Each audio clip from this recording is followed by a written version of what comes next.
Dans le champ de la médecine, les nanosciences conduisent à une meilleure compréhension des phénomènes intervenant à une échelle de grandeur comprise approximativement entre 1 et 100 nanomètres, soit l'échelle de grandeur de la biologie moderne. En effet, les molécules, l'ADN, les protéines ou les virus sont d'une taille inscrite dans ce même ordre de grandeur. La taille d'un virus est comprise entre 12 et 300 nanomètres.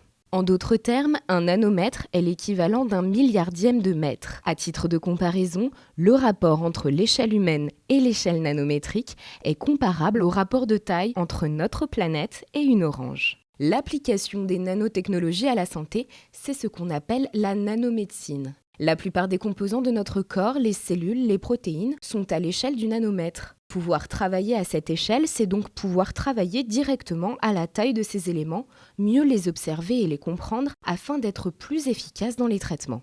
Prenons l'exemple d'une maladie pour laquelle les médicaments classiques détruisent sans distinction les cellules malades et les cellules saines. Comment mieux cibler uniquement les cellules malades? Qu'apportent alors les nanotechnologies? Les nanotechnologies permettent la vectorisation des médicaments, c'est-à-dire que le principe actif va être transporté dans l'organisme jusqu'à sa cible par les nanovecteurs. Les nanovecteurs de 3e génération sont recouverts de capteurs qui permettent de cibler les cellules malades. Ainsi, pas de perdition, le principe actif est protégé, sa libération est contrôlée, il gagne donc en efficacité et réduit les effets secondaires. Aujourd'hui, la nanomédecine représente un espoir dans de nombreux domaines. Et si de minuscules échantillons de cellules permettaient de détecter rapidement les perturbations génétiques de certaines maladies? Et si on pouvait cibler uniquement les cellules cancéreuses sans toucher les cellules saines? Et si l'on pouvait créer des tissus vivants permettant de remplacer des tissus ou des organes endommagés?